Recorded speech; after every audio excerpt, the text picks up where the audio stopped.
Yang pertama yaitu pengertian hukum syara. Sebelum kita membahas tentang pengertian hukum syara, ada baiknya kita mengetahui dulu apa itu hukum, apa itu syara. Di sini ada pengertian hukum menurut bahasa, yang kedua ada pengertian hukum menurut istilah, yang ketiga ada pengertian syara menurut bahasa, dan yang terakhir ada pengertian syara menurut istilah. Lalu yang selanjutnya, pengertian hukum menurut etimologi atau menurut bahasa. Kata al-hukmu mengandung arti al-man'u, yakni yang artinya mencegah dan memelihara. Kata ini juga berarti al-qada, yang artinya memutuskan. Jadi secara bahasa, hukum bisa diartikan sebagai menahan atau mencegah, bisa juga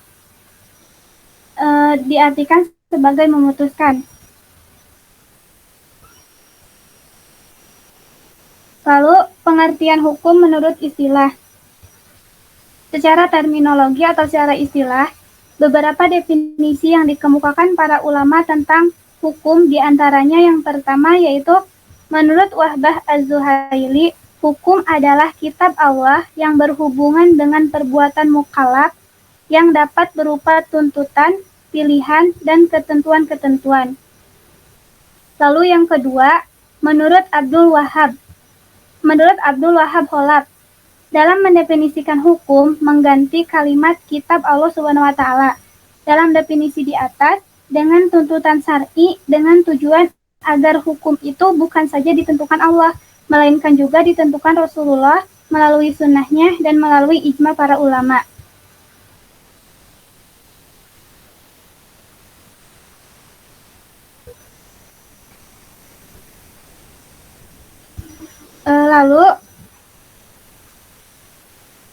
Lalu pengertian syara menurut bahasa. Syara menurut bahasa artinya adalah jalan, sedangkan menurut istilah adalah jalan yang harus ditempuh manusia dalam usaha menuju kepada Allah Subhanahu wa taala. Nah, jadi pengertian dari hukum syara adalah hukum Islam. Maksudnya adalah seperangkat peraturan berdasarkan ketentuan Allah dan Rasul tentang tingkah laku manusia yang diakui dan diyakini berlaku serta mengikat semua umat yang beragama Islam.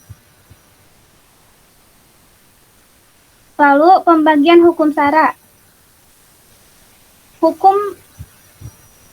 Ada hukum tahlifi dan ada hukum wad'i.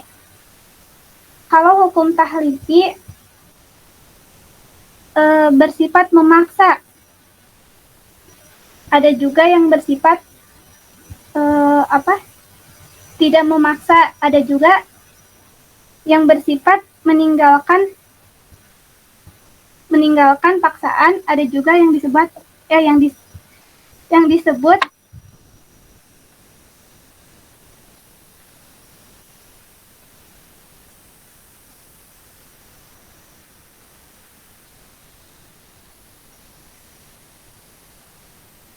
hukum tahlifi adalah suatu ketentuan yang menuntut mukallaf melakukan atau meninggalkan perbuatan atau berbentuk pilihan untuk melakukan atau tidak melakukan perbuatan.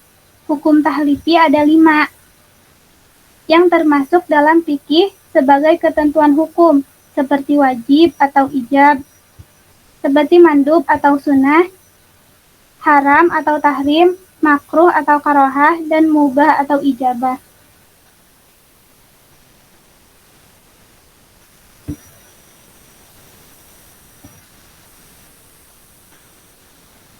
Lalu ada juga hukum wad'i. Kalau hukum wad'i adalah ketentuan Allah yang menetapkan suatu sebagai sebab, syarat, mani, rusah, atau ajimah, dan sah batal. Hukum wad'i ini terbagi menjadi beberapa bagian, yaitu sebab, syarat, mani, rusah, ajimah, sah, dan batal. Hukum tahlifi contohnya yaitu misalkan wajib. Contoh dari wajib yaitu sholat 5 waktu. Salat 5 waktu itu termasuk hukum tahlifi karena tuntutannya untuk dikerjakan. Jika tidak dikerjakan, maka kita akan mendapatkan dosa. Lalu kalau dalam hukum wad'i, ada sebab. Kalau misalkan sholat zuhur itu wajib, berarti hukum wad'i sebabnya waktunya waktunya ditentukan oleh tergelincirnya matahari. Jadi tergelincirnya matahari sebab dari bisanya sholat zuhur. Itu kalau digabungkan antara hukum tahribi dan hukum wad'i. Lalu hukum wad'i tentang syarat. Syarat dari sholat yaitu wudhu. Ketika kita wudhu, ketika kita akan sholat, berarti kita harus wudhu.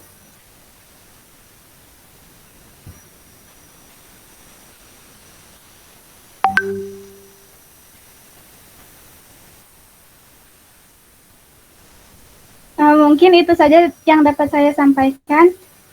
Untuk selanjutnya dilanjutkan oleh Pak Ilham. Baik, terima kasih Teh Citra atas penyampaian tadi. Di sini saya akan lanjutkan presentasi di mana saya akan sedikit membahas tentang sumber-sumber hukum syara yang dimana ada Al-Quran, ada Sunnah,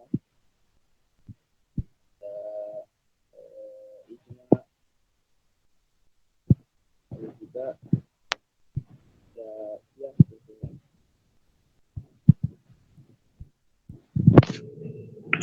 Kita memasuki hukum-hukum syara yang pertama yaitu Al-Quran.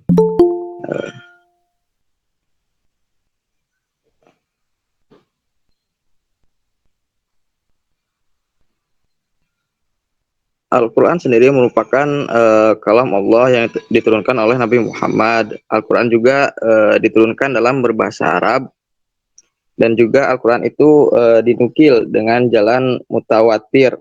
Mutawatir di sini adalah maksudnya bahwa Al-Quran diturunkan oleh banyak orang yang tidak dapat kemungkinan untuk dusta gitu.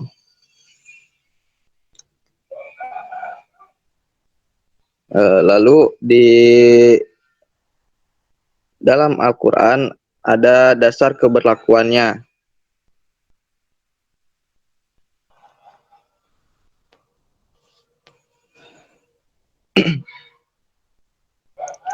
Ada beberapa alasan yang dikemukakan usuliyun tentang wajiban berhujjah dengan Al-Quran, yaitu Al-Quran diturunkan kepada Rasulullah SAW diketahui dengan jalan mutawatir, dan ini seperti yang dikatakan oleh saya tadi, mutawatir adalah yang dimana orang-orang itu tidak mungkin untuk melakukan dusta gitu. Nah, dan ini memberikan keyakinan bahwa Al-Quran benar-benar datang dari Allah Subhanahu Wa Taala melalui malaikat Jibril kepada Nabi Muhammad SAW.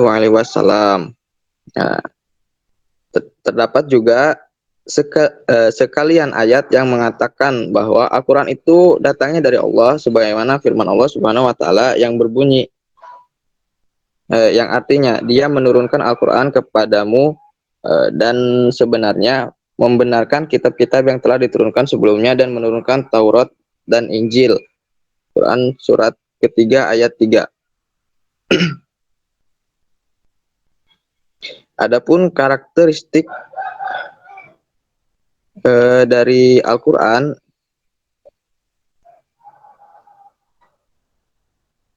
adalah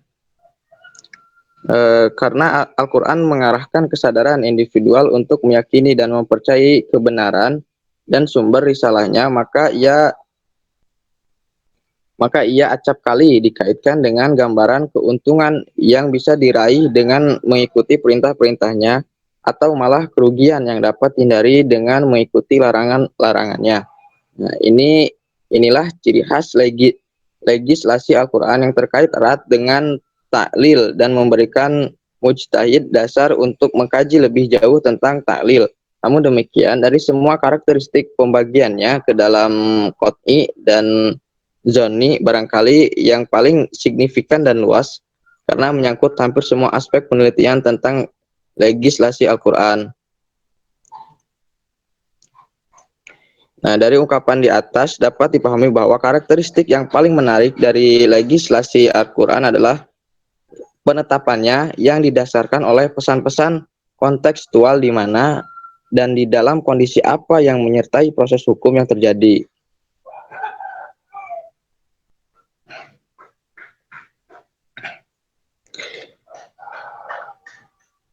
Usuliyun menetapkan bahwa Al-Quran sebagai sumber utama hukum Islam telah menjelaskan hukum-hukum yang terkandung di dalamnya dengan langkah-langkah sebagai berikut. Satu, itu penjelasan rinci. Terdapat sebagian hukum-hukum yang dikandungnya seperti yang berkaitan dengan masalah akidah, warisan, pidana, dan lain-lain. Nah, hukum-hukum jenis ini disebut sebagai hukum ta'abudi yang tidak dapat dimasuki oleh logika akal.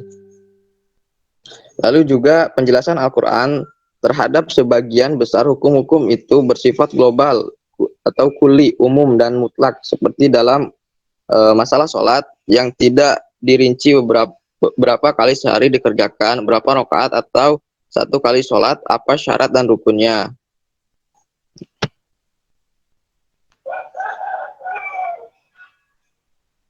Lalu selanjutnya setelah Al-Quran tadi sekarang yaitu sunnah dan kehujahannya, di mana dalam pembahasan ini kita akan membahas pengertian sunnah, kebijakan sunnah, fungsi sunnah itu terhadap Al-Quran.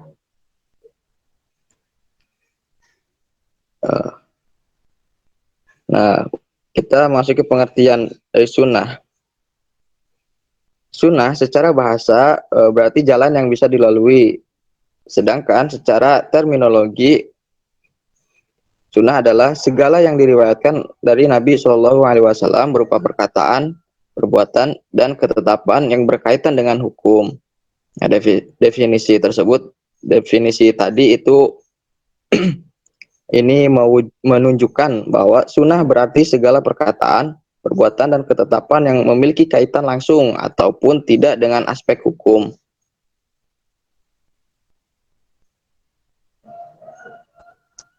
Lalu kehujahan sunnah.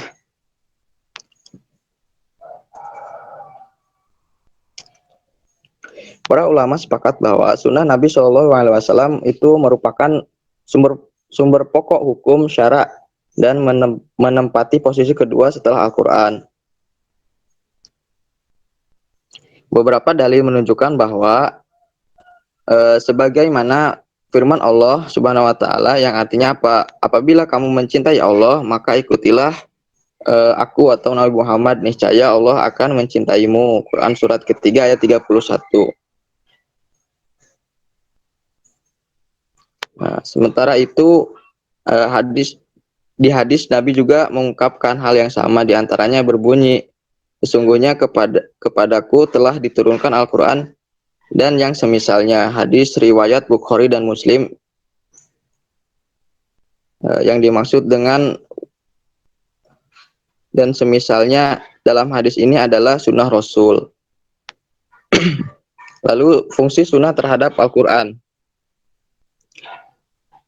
Adapun fungsinya adalah merinci hukum global seperti kewajiban sholat, menjelaskan maksud hukum mutlak seperti perintah, contohnya seperti perintah hukum potong tangan bagi pencuri, lalu mengkhususkan hukum-hukum umum seperti pembagian harta waris, yang dimana Allah berfirman, Allah mensyariatkan bagi kamu tentang pembagian harta waris bagi anak-anakmu. Quran surat keempat ayat 11.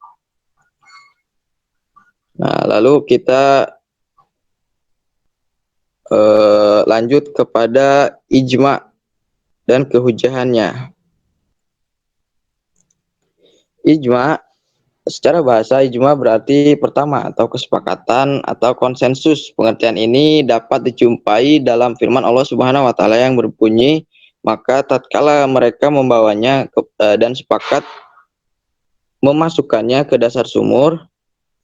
Quran surat ke-12 ayat 15. Kedua, ijma juga berarti ketetapan hati untuk melakukan sesuatu. Nah, pengertian ini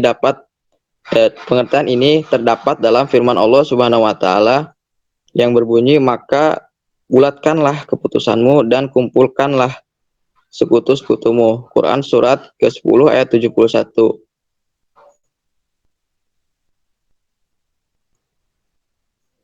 Lalu syarat-syarat ijma.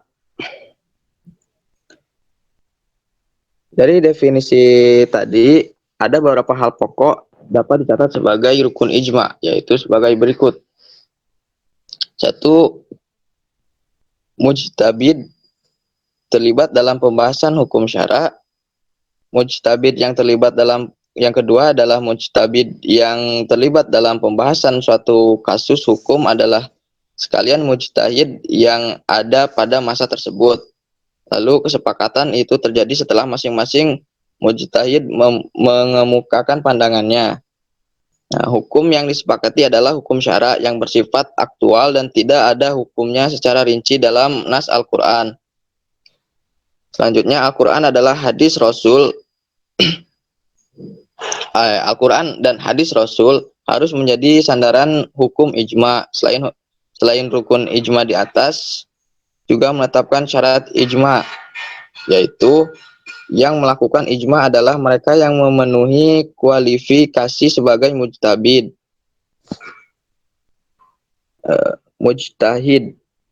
Ya, kesepakatan itu lahir dari para mujtahid yang bersifat adil atau berpendirian kuat terhadap agamanya.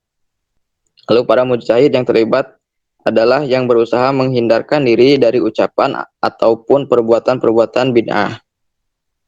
Selanjutnya adalah dasar keberlakuan ijma. Sama halnya dengan sumber lain di awal pembahasan Al-Quran dan Sunnah, maka ijma juga memiliki dasar yuridis syara, yaitu yang mendukung otoritasnya sebagai hukum syara.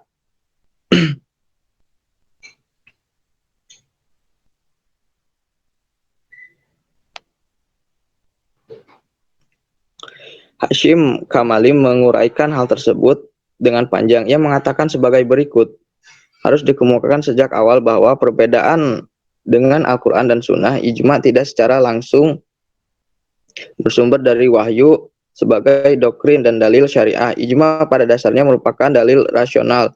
Teori ijma juga jelas bahwa ia merupakan dalil yang mengikat. Tapi tampaknya status yang sangat tinggi yang diberikan kepada ijma ini menuntut bahwa hanya konsensus mutlak dan universal sajalah yang memenuhi syarat.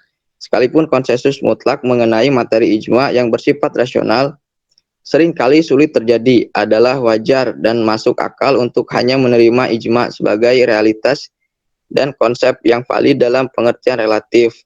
Tetapi terbukti faktual tidak cukup untuk menentukan universalitas ijma. Ya, definisi klasik dan syarat esensial ijma sebagaimana ditetapkan oleh usuliyun adalah sangat jelas bahwa tak kurang dari konsensus universal sarjana-sarjana muslim dapat dianggap sebagai ijma yang meyakinkan. Oleh karenanya tidak ada sedikit pun atau ikhtilaf mengenai konsep ijma. Teori ijma juga tidak mau menerima gagasan relativitas atau meluasnya ketidaksepakatan dalam dirinya. Gagasan tentang ijma universal agaknya lebih diilhami oleh gagasan tentang kesatuan politis umat serta kesatuan akidah dan ajaran mereka ketimbang konsensus menyeluruh tentang masalah-masalah yuridis sebagaimana yang terlihat ijma soal-soal khusus terutama yang terbuka bagi ijtihad sangat sulit terjadi. Oleh karena itu, kesenjangan antara teori dan praktek dalam ijma tetap menjadi ciri mencolok dari doktrin ini. Ijma universal hanya dapat dikatakan ada, sebagaimana dikemukakan oleh Imam Syafi'i dalam soal kewajiban-kewajiban pokok, yakni rukun Islam dan masalah-masalah lain yang disepakati dan didukung oleh Al-Quran dan Sunnah. Namun demikian, kelemahan dari pengamatan itu menjadi jelas apabila ditetapkan bahwa ijma adalah berlebih-lebihan di hadapan ketentuan Al-Quran dan Sunnah yang tegas.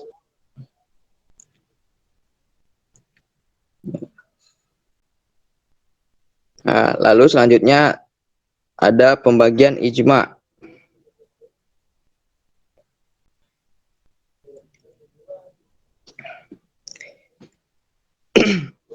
Dilihat dari segi terjadinya kesepakatan terhadap hukum syara, usuliyun membagi ijma ke dalam dua bentuk, yaitu ijma syarib, yaitu kesepakatan para mujtahid baik melalui pendapat maupun perbuatan terhadap hukum masalah tertentu. Yang kedua yaitu ijma sukuti, yaitu sebagian para mujtahid suatu masa menyatakan pendapatnya secara jelas mengenai suatu peristiwa dengan sistem fatwa atau kodok, sedangkan sebagian lainnya tidak memberikan respons terhadap pendapat tersebut, apakah mengenai kesepakatannya atau perbedaannya. Nah, ijma jenis ini juga disebut dengan ijma iktibari atau dianggap sebagai ijma.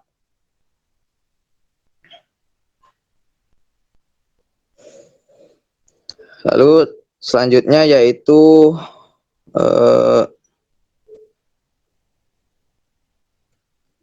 yang mungkin yang terakhir adalah kias.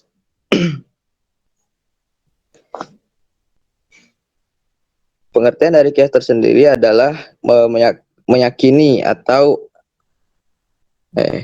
secara etimologis kias berarti takdir atau ukuran, yakni mengetahui ukuran sesuatu. Adapun dasar keberlakuan kias adalah terdapat dua golongan dalam menilai keberlakuan kias sebagai sumber hukum syara, yakni pertama, menurut jumhur ulama, kias adalah hujjah syariah atas hukum-hukum mengenai perbuatan manusia amaliyah, dan ia menduduki martabat keempat di antara hujjah-hujjah syariah dengan pengertian apabila tidak didapati dalam suatu kejadian itu hukum menurut nas atau ijma, akan tetapi terdapat kesamaan ilat dengan suatu kejadian yang terlihat terdapat hukumnya dalam nas, maka dikiaskanlah kejadian yang pertama itu kepada kejadian yang kedua. Jadi diberi hukum menurut hukumnya, dan hukum ini adalah ketetapannya menurut syara. Nah, kedua golongan Nizamiyah, Zabiriyah, dan sebagai kelompok Syiah, mereka berpandangan bahwa kias bukanlah hujjah syariah atas hukum. Kalau kelompok pertama disebut sebagai mutsbitul kias, ya, yang berpandangan pada keberlakuan kias, maka kelompok terakhir ini dikenal sebagai nufatul kias, ya, atau yang berpegang untuk menolak keberlakuan kias. Nah, adapun dalil keberlakuan kias adalah firman Allah Subhanahu wa taala dalam Quran surat An-Nisa ayat 59. Selanjutnya sendi-sendi kias.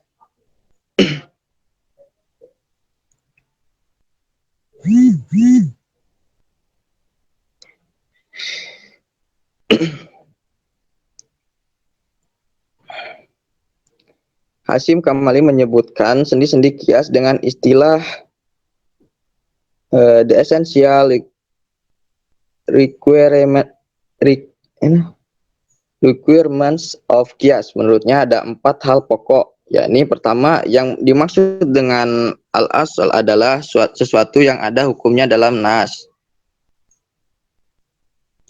atau disebut dengan nakis alaih yang dijadikan ukuran, atau mahmul alaih yang dijadikan pertanggungan, atau juga musyabbah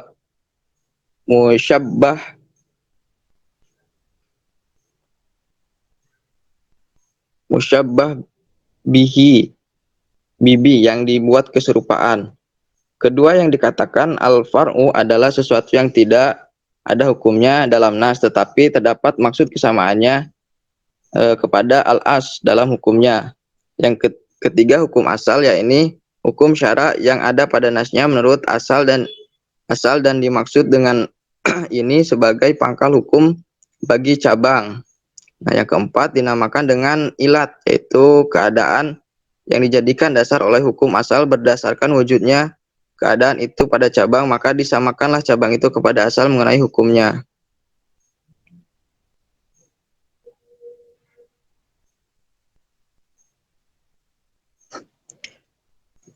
Mungkin itu saja Pak presentasi dari kami. Apabila banyak kesalahan mohon dimaafkan. Bagi yang mempunyai pertanyaan ataupun saran dipersilakan.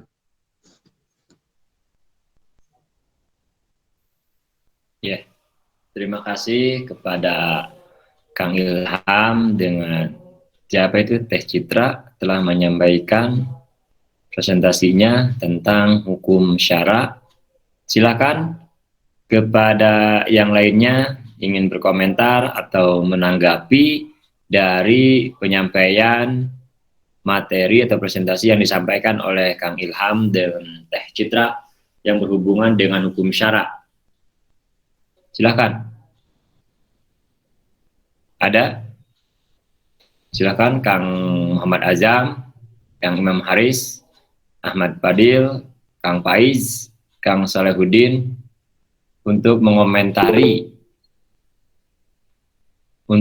mengomentari dari apa yang telah disampaikan oleh Teh Citra yang berhubungan dengan hukum syara. Silakan. Ada? Kalau nggak ada, Bapak menambahkan, ikut berkomentar tadi apa yang dipresentasikan oleh Citra tentang masalah hukum syara, tentang pembagian hukum, ada yang disebut dengan hukum wad'i dan hukum taklifi. Di sini mulai dari tadi menjelaskan tentang hukum, yaitu dari segi etimologinya maupun dari segi terminologinya, yaitu yang disebut dengan khitabus syari. Khitabus syari di sini adalah Allah sendiri. Kemudian menjelaskan tentang pembagian daripada hukum taklifi dan hukum wad'i, yang mana hukum wad'i di situ ada 3 ya. Yang pertama itu ada 3, cuma ada yang berpendapat ada yang 5. Kalau untuk taklifi itu ada 5, mulai dari al-wujub, an-nadab, al-ibahah, al-karohah, kemudian al-haramah. Itu adalah pembagian daripada hukum taklifi. Kemudian ada juga hukum wad'i. Hukum wad'i di sini ada 3, tapi ada yang berpendapat rusuh ajimah juga dimasukkan. Ada 5, dan syah dan batil juga dimasukkan. Cuma yang pertamanya itu ada 3, syabab, syarat, dan mani. Yang namanya wajib itu adalah dari mendatangkan kewajiban atau fardu. Makanya antara wajib dan fardu itu ada perbedaan. Dan ini adalah termasuk pertanyaan Bapak kepada Teh Citra, bisa membedakan antara mana wajib, mana fardu. Kemudian hukum wad'i itu ada 3, sabab, syarat, dan mani. Tadi yang dijelaskan sesuai benar yang disampaikan Teh Citra tentang masalah pembahasan sabab, syarat, dan mani. Seperti kita mau sholat, syaratnya adalah harus wudhu. Bukan berarti yang namanya orang wudhu itu harus sholat, akan tetapi orang yang mau sholat disyaratkan harus wudhu, memiliki wudhu. Nah itu jadi dengan hukum wad'i. Yang selanjutnya adalah tadi yang disampaikan hukum taklifi wad'i. Kemudian yang disampaikan siapa tadi, Kang Ilham, tentang masalah sumber hukum juga. Tadi ada Al-Quran, ada hadis, ada ijma, kemudian ada kias. Kias itu adalah bahasa sekarangnya tuh analogi, menyamakan suatu hukum yang belum ada ketetapannya, tapi disesuaikan, dianalogikan dengan hukum yang sudah ada. Cuma harus ada syaratnya adalah kesamaan elat. Nah, elat di sinilah harus sama. Nah, jadi hukum yang belum terjawab status ketetapan hukumnya itu bisa dianalogikan yang dimaksud dengan kias. Makanya sumber hukum itu yang disepakati ada 4, yaitu Al-Quran, hadis sebagai pokok, yang kedua ijma, yaitu kesepakatan ulama. Kalau ijma sekarang udah jarang ya, nggak mungkin lah, karena kan banyak ulama-ulama. Kalau ittifaq mungkin bisa, kalau ijma berarti cakupannya adalah dunia. Nah, makanya kalau ijma itu kumpulan daripada pendapat-pendapat ulama yang sekupnya adalah dunia. Nah, di situ paling juga ada juga ittifaqul ulama, yaitu kesepakatan beberapa ulama tentang masalah satu hukum. Dan yang keempat adalah kias. Kias itu adalah menganalogikan suatu hukum yang dimana hukum tersebut, suatu kejadian itu belum terdapat status hukumnya. Maka bagaimana caranya? Yaitu dengan cara mengkiaskan atau menganalogikan. Itu yang disampaikan oleh Kang Ilham. Kemudian yang tadi jelaskan juga sumber hukum itu emang ada dua, Al-Quran dan hadis. Hadis sebagai bayan, hadis sebagai penjelas, bahkan hadis juga sebagai menetapkan suatu hukum yang tidak terdapat di dalam Al-Quran. Karena Rasulullah sendiri sebagai sumber hukum adalah dia dipandu oleh wahyu. Yang dipandu dengan wahyunya dalam Al-Quran dinyatakan wa ma yantiqu anil hawa in huwa illa wahyu yuha.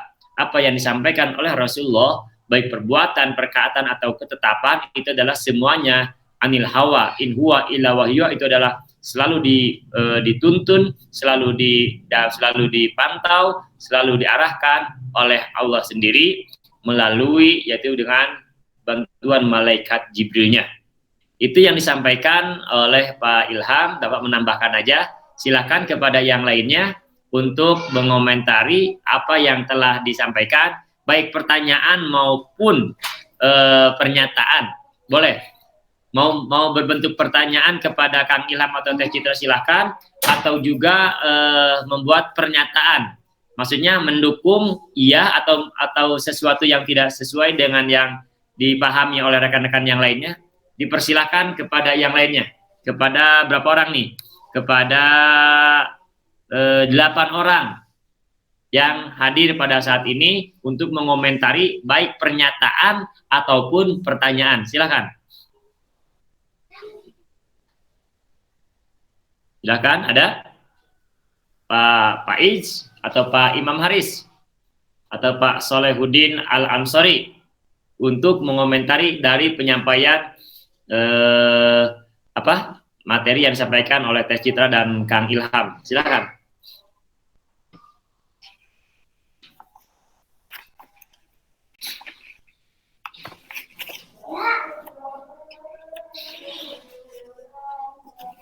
Ada? Oh, udah paham semua? Nggak ada? Nggak ada, berarti Bapak mau nanya nih, sambil aja. Ke siapa nih? Ke Kang siapa? Kang Ilham apa Teh Citra nih? Yang pertama Teh Citra, yang pertama itu Teh Citra ya. Nah, di sini kan ada dua golongan nih, antara golongan Hanafiyah itu yang memasukkan antara hukum taklifi itu ada berapa ya? Ada 6 kalau nggak salah. Sedangkan di sini kan ada 5 ya. Nah, di sini kalau golongan Hanafiyah membagi hukum taklifi itu menjadi 7 loh di situ. Ada fardu, ada ijab, ada tahrim, ada karohah, kemudian ada karohah tatanji, ada ibahah, dan ada nadab. Nah, yang dicoba jelaskan mengapa golongan Hanafiyah sampai membagi dengan 7 pembagian dari hukum taklifi. Kalau yang disepakati kan yang tadi yang disampaikan cuma 5 ya. Nah, sedangkan golongan Hanafiyah itu membagi hukum taklifinya itu sampai dengan 7. Nah, coba bisa dijelaskan oleh Teh Citra.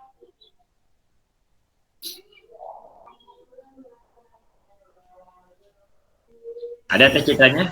Ada Ustadz. Apa Ustadz yang doanya itu apa tadi Ustadz? Ya kan tadi disampaikan ada 5 ya pembagian hukum taklifi itu ya. Iya Ustadz. Yang pertama hukum taklifi itu ada al-wujub, kemudian an-nadab, al-ibahah, kemudian al-karohah, kemudian al-haramah, kan itu. Nah, di sini ada golongan Hanafiyah, di situ membagi hukum taklifi itu menjadi 7. Ada fardu. Nah, fardu itu di mana posisinya? Kemudian ada juga al-ijab, tahrim, karohatut tahrim, karohatut tanjih, ibahah, dan anadab. Nah, itu tambahannya. Jadi Nanti disampaikan juga kalau emang dalam menambah ya, hukum taklifi itu menurut golongan Hanafiyah, bukan pertanyaan nih ke tes citra nih, tambahan aja di situ menurut ada bagian golongan, ada menurut golongan Hanafiyah membagi hukum taklifi ada 7 kan gitu.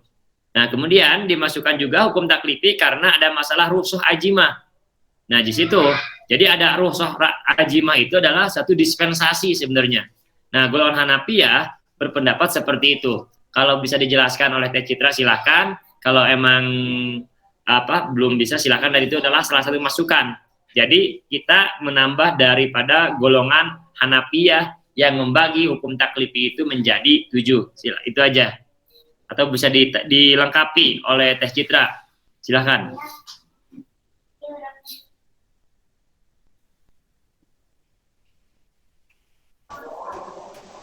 Apa Ustaz, saya belum berpikiran ke sana Ustaz. Oh gitu. Oke. Baru tahu yang 5 aja Ustaz. Kalau fardu itu bukannya termasuk dari wajib Ustaz? Nah iya, makanya di situ ada pendapat golongan Hanafiyah membedakan antara wajib dan fardu. Padahal pada pengamalannya sama aja. Dan aplikasi itu antara wajib dan fardu sama aja. Gitu. Ada suatu hanya pembeda pengklasifikasian aja. Tapi dalam hal fikihnya itu kan dalam usul fikih nih.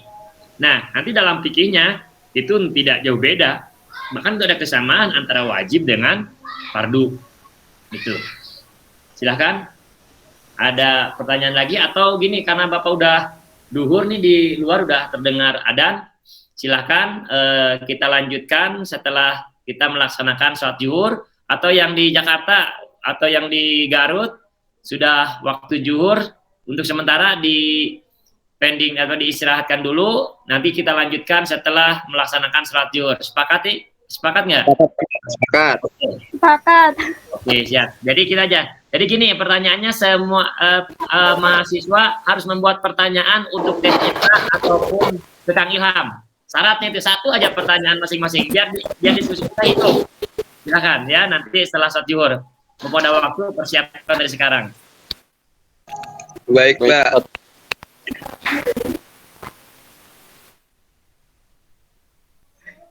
Sok, silakan.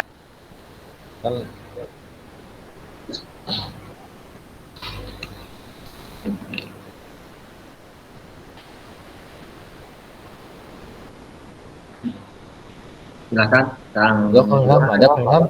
Kang Teh Citra.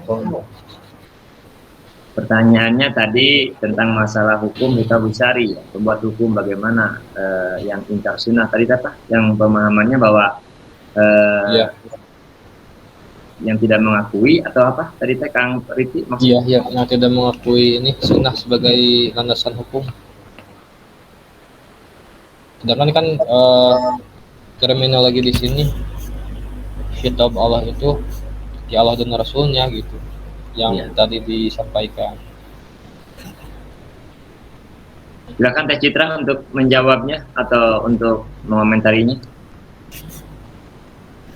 Jadi pertanyaannya gimana?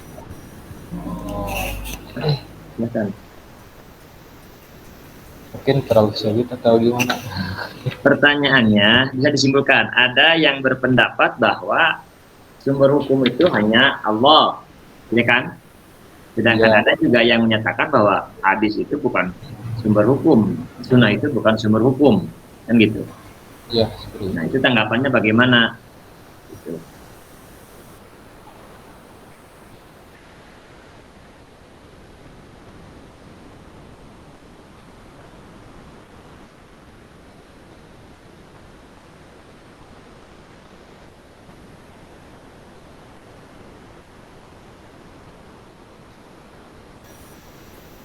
Kalau menurut saya, pendapat saya ya Ustaz, aman kalau salah.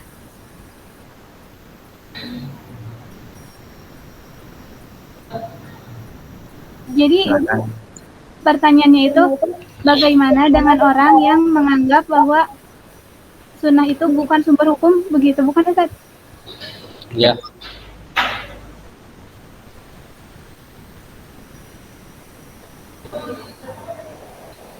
Kalau menurut saya ya seharusnya dia percaya bahwa sunnah itu termasuk sumber hukum. Soalnya kan sudah disepakati sama para ulama juga bahwa persetujuan Nabi, perbuatan Nabi itu kan termasuk sumber hukum Islam.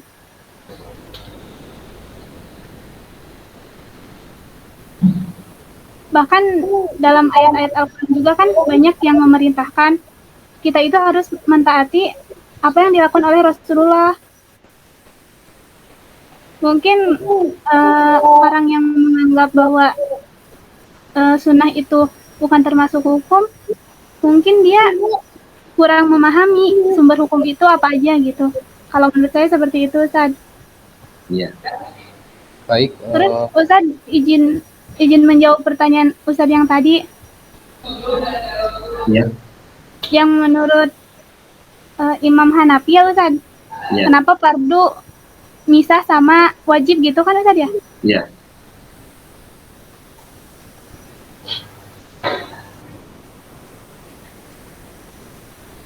Jadi kalau fardu itu ketika kita melanggarnya kita akan disebut kafir. Kalau wajib ketika kita melanggarnya kita tidak disebut kafir.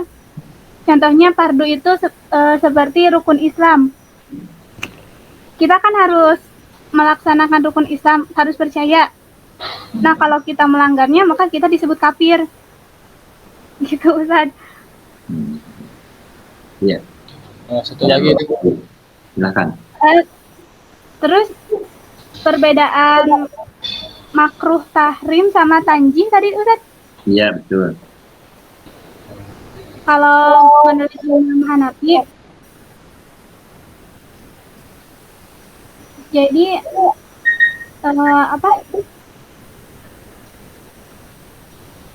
makruh tahrim itu adalah yang meniscayakan dosa. Kalau makruh tanjih tidak meniscayakan dosa. Iya. Ya Ustaz, kurang lebih seperti itu. Mungkin Pak Ilham akan menambahkan. Silakan nih Pak Ilham nih baru muncul lagi nih. Pertanyaan tadi ada yang katanya orang yang ingkar sunnah. Sedangkan sumber hukum itu ada yang disepakati itu kan ada 4 ya. Al-Quran, sunnah, ijma, dan qiyas. Bahkan kata Kang Rifki itu tadi katanya ada yang mengingkari sunnah. Itu bagaimana pendapat Kang Ilham? Tadi sudah dijelaskan oleh Teh Citra. Ya mungkin dia pemahaman dia, tapi pemahaman kita tentang sumber hukum itu adalah tetap ada Al-Quran dan sunnah. Pemahaman tidak mengikuti sunnah di situ, kata Teh Citra tadi bilang, ya mungkin pemahaman dia atau keilmuan dia belum paham tentang bagaimana kita mengetahui Al-Quran kalau tanpa ada penjelasan. Kan gitu, Bapak simpulkan itu, ya kita mau tahu bagaimana tentang Al-Quran kalau tidak ada bayan. Bahkan al-hadis itu adalah sebagai bayan, sebagai pentaukid kepada adanya Al-Quran. Bahkan hadis itu adalah sebagai penetap hukum bila di dalam Al-Quran tidak ada ketetapan hukum. Kan gitu. Sebagai penjelas, hadis itu atau sunnah itu ya karena contoh gini, dalam Al-Quran kan aqimus sholah, dirikanlah sholat. Kan tidak dibahas bagaimana i'tidal, bagaimana sujud, bagaimana bacaan sujud. Di dalam Al-Quran tidak ada, diperinci lagi, dijelaskan kembali oleh Rasulullah. Nah, makanya antara Al-Quran dengan hadis atau Al-Quran dengan sunnah, di situ ada suatu kesatuan yang tidak bisa dipisahkan. Karena bagaimana kita paham tentang Al-Quran, sedangkan Al-Quran adalah wahyu atau kalamullah, dan sedangkan penjelasan tentang wahyu kalamullah bisa dijelaskan salah satunya yaitu dengan oleh Rasulullah. Makanya dengan adanya hadis adalah menjelaskan dari tataran teknis seperti contoh seperti sholat. Contohnya ati'u zakat, keluarkan zakat. Kan nggak dibahas dalam Al-Quran berapa persen zakat itu, ya kan? Tidak dibahas nisabnya berapa, zakat harta itu berapa gram, itu dijelaskan dalam hadis. Oleh karena itu Al-Quran hadis sebagai sebagai bayan atau sebagai penjelas dan juga sebagai pentaukid, menguatkan apa yang telah telah disampaikan oleh Allah melalui Al-Qur'annya, dan juga hadis juga sebagai pembuat hukum bila dalam Al-Quran itu tidak dicantumkan. Jadi antara Al-Quran dan hadis itu tidak bisa dipisahkan, dan itu sudah ijma ulama, semua ulama. Ketika ada orang yang ingkar dalam apanya, dalam sumber hukumnya, apa dalam apanya, nah itu perlu balik tanya juga kepada Kang Rifki Tes Citra.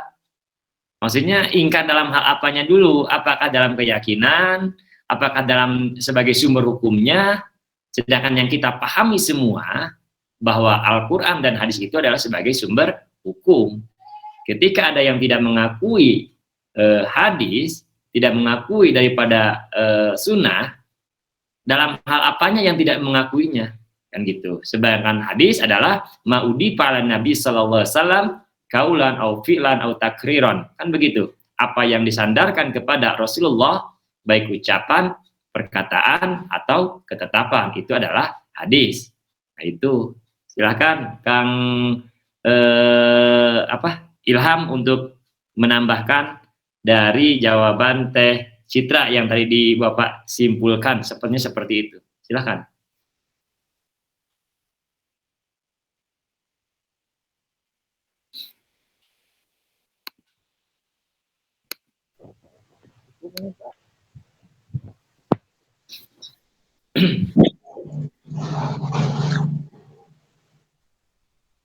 Cukup Pak, cukup. Cukup mungkin Pak. Cukup, oke. Kalau dianggap cukup, nah sekarang Bapak nanya juga nih, buk tambahan aja yang ke Kang Ilham. Tadi masalah hukum taklifi dan wad'i. Yang membahas hukum taklifi wad'i itu Teh Citra apa Kang Ilham? Teh Citra Pak. Teh Citra. Tadi dijelaskan untuk Kang Ilham itu di dalam hukum kan diketahui, tadi dijelaskan bahwa hukum itu adalah atau hakim itu adalah orang yang memutuskan hukum, kan gitu. Nah, sedangkan tadi disampaikan dalam surat Al-An'am begitu ya, ayat 57. Nah, ulama usul kan sepakat bahwa yang menjadi sumber atau pembuat hukum itu adalah Allah Subhanahu wa taala. Nah, para ulama usul pun berbeda pendapat di sini. Yaitu ada yang termasuk golongan Asy'ariyah, Ma'turidiyah dan Mu'tazilah. Nah, di situ nggak dibahas oleh Kang Ilham tentang masalah hakim atau pembuat hukum. Siapa pembuat hukum itu? Kitabul Syar'i itu siapa? Yaitu Allah. Nah, sedangkan ada perkembangan dalam ilmu usul fikih itu ada ada tiga golongan yang berpendapat bahwa yang membuat hukum itu siapa. Nah, di situ terbagi menjadi tiga. Yang pertama itu golongan Mu'tazilah, kemudian ada golongan Asy'ariyah, dan ada golongan juga Maturidiyah. Nah, dalam makalah Kang Ilham itu tidak dicantumkan, itu menjadi catatan. Silakan masukkan catatan itu pendapat golongan Mu'tazilahnya, pendapat golongan Maturidiyahnya, juga golongan pendapat Asy'ariyah yang berpendapat Asy'ariyah itu tidak ada yang bersifat baik dan buruk menurut esensinya. Sedangkan Mu'tazilah berpendapat bahwa perbuatan dapat dibagi menjadi dua kategori, yang bersifat baik atau yang bersifat buruk. Yang kemudian perbuatan juga yang tidak dapat diketahui oleh akal. Jadi Mu'tazilah itu mengandalkan akal loh. Jadi mengandalkan akal, akal juga bisa menentukan bahwa itu baik, bisa itu buruk. Nah itu. Sedangkan Asy'ariyah itu mungkin lawan dari Mu'tazilah adalah Asy'ariyah. Nah, di antara Asy'ariyah dan Mu'tazilah ada golongan yang ketiga, yaitu golongan Maturidiyah. Nah, jadi segala sesuatu perbuatan itu kepada hasan lizatihi atau qabih lizatihi, dan sesuatu yang ada di antaranya itu adalah tergantung pada perintah dan larangan Allah Subhanahu wa taala. Dan itu tidak dicantumkan atau tidak dimasukkan dalam makalah Kang Ilham. Nanti kedepannya tolong diperbaiki, jadi catatan. Tidak yang namanya hakim itu adalah Allah Subhanahu Wa Taala, dan di situ para ulama berbeda pendapat menjadi 3 golongan, itu tolong dimasukkan ke dalam makalahnya. Kemudian Teh Citra tadi membahas masalah anak fardu dengan wajib, yaitu juga tolong dimasukkan juga. Kemudian pertanyaan tadi Kang Rifki Firdaus, itu sunnah tidak menjadi sumber hukum, ya karena dia pemahaman dia, kata Teh Citra, pemahaman tentang Al-Quran, Al-Hadis tersendiri, sedangkan kita mengakui dengan ijma ulama bahwa sumber hukum itu yang pertama Al-Quran dan yang kedua hadis. Nah itu, sekarang gini, logikanya kita tahu dari mana kalau tak ada perantara. Kita tahu pendapat ini dari ulama, dan kita ulama itu tahu dari mana, selalu sanadnya harus sampai kepada Rasulullah, karena pembuat hukum adalah itu Rasulullah. Jadi setelah Allah itu Rasulullah juga sebagai pembuat hukum, dan itu pembuat hukum itu kalau menurut logika bahwa wa ma yamtiku anil hawa in huwa illa wahyu yuha, Allah apa yang disampaikan oleh Allah itu lalu dipandu dengan wahyu. Nah di situ adalah menjadi kesatuan antara Allah dengan Rasulnya. Kita mau paham bagaimana, apakah hanya mengandalkan akal? Akal itu terbatas, sedangkan wahyu itu tidak terbatas. Oleh karena itu di situ banyak pendapat ulama yang mengedepankan logikanya, yang mengedepankan akalnya, sedangkan akal manusia itu terbatas. Nah di situ ada golongan Mu'tazilah, ada golongan Asy'ariyah, ada golongan Maturidiyah. Nah itu yang Bapak simpulkan sementara dari diskusi yang pertama. Silakan ada yang mau berkomentar lagi atau mau berpertanyaan lagi dari Muhammad Azam atau Kang Imam Haris, Ardina Madani tentang masalah hukum syara. Silakan. Belum.